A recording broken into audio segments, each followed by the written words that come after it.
Hello and welcome to another quick update about ADA. Not much to update since the last video, so only a quick video here. We are still in this so-called, you could call it a bull flag. Yeah, and I think the chances to break out to the upside from here are definitely there.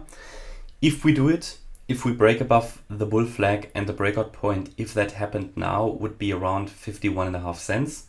Yeah, if we break above this level, there's a good chance that we get to the next key resistance, which is around between 54.9 and 55.7 cents, which would be up here. Yeah, and then it could still be some kind of an overshooting wave B, where we are just now doing in this wave B, which is a 3-wave move. Yeah, I mean, that would then make sense actually, because the chart in the bullish count at the moment, at least short term, doesn't really make a lot of sense unless I change the whole thing here and really this would need to be some kind of a diagonal structure, which is always a bit unlikely and unreliable. So if this would become an even stronger overshooting wave B, and again, often they don't play out, but then the subwave would suggest, or the subwave would be here an ABC in itself. And in terms of that, then we would say that we have nearly come down to the 50% fib level. I mean, we found support at the 38.2, which is fine. This could be even, all of this could become an impulse. Yeah, but then I'm a little bit,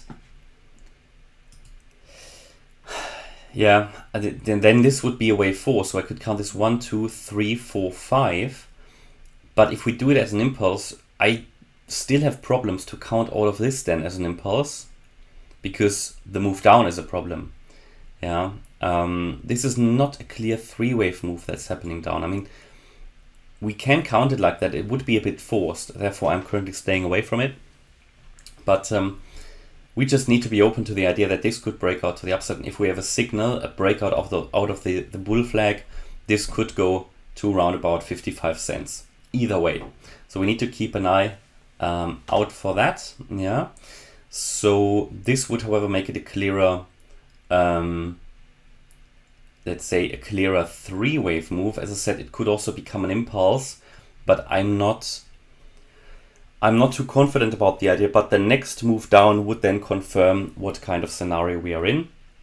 Because in the primary expectation here, I would expect that this is coming down in a wave C into this area to complete a wave 2.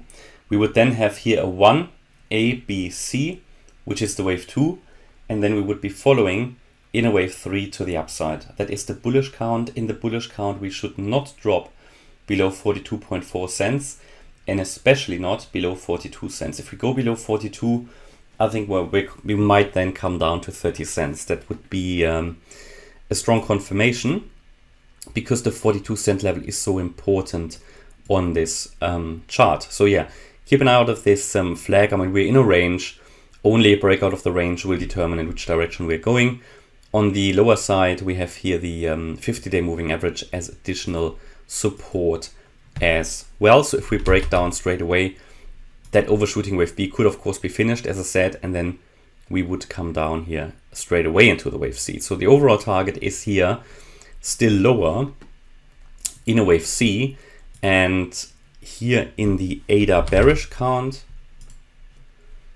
which is the bearish version of the count, yeah, we are following basically the view from yesterday that I had yesterday. We talked about this 49-cent level, yeah, that fib level here, which we, to be fair, now nearly reached as well on the bearish count. So from here at any point now, the move higher could start. We talked about that yesterday, that this could be a WXY pattern. The Y wave not finished. Ideal levels here around 54.3 up to up to 55.9 cents to complete this. So we could certainly push a bit higher, but then should see a reaction to the downside. And in the bearish count, we should eventually make lower lows anyway. So we're just waiting here for a signal that this wave 2 is over and we are heading down. And that's what it is, that's what we're waiting for. And the nature of the next pullback will determine really in what scenario we are in. And here in the bearish count, yeah, we would expect one more leg up, to be honest, and then come down. So pretty much what we said in the bullish count as well. But we need to recognize that a breakout below this sort of bull flag would probably take us down straight away. So it's important to keep an open mind here with ADA. Ideally would be, I think, in both cases, a move to the upside and then down. But again, it's time for an open mind. And here the situation isn't entirely clear. But of course, you know, that breakout could be traded. But to be honest, on the ADA chart, all of these are not high probability trades at the moment because the chart structure is a bit messy. Of course, you can trade the ranges. Then you would ideally use additional stuff like those trend lines here, support levels, and so on.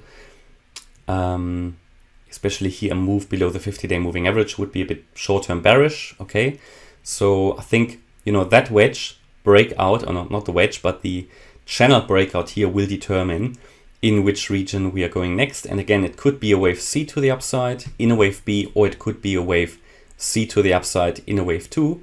So that's what we're looking at. A breakout to the downside would push us further down. As I said here, first of all, to 50% fib level, 48.9 cents, then 48.1. And then we would, at some point, we were looking at getting into this area straight away. That's why my strategy would be, should we break out to the downside, I wouldn't really do anything. I would just wait until we get into this area and then potentially go long here.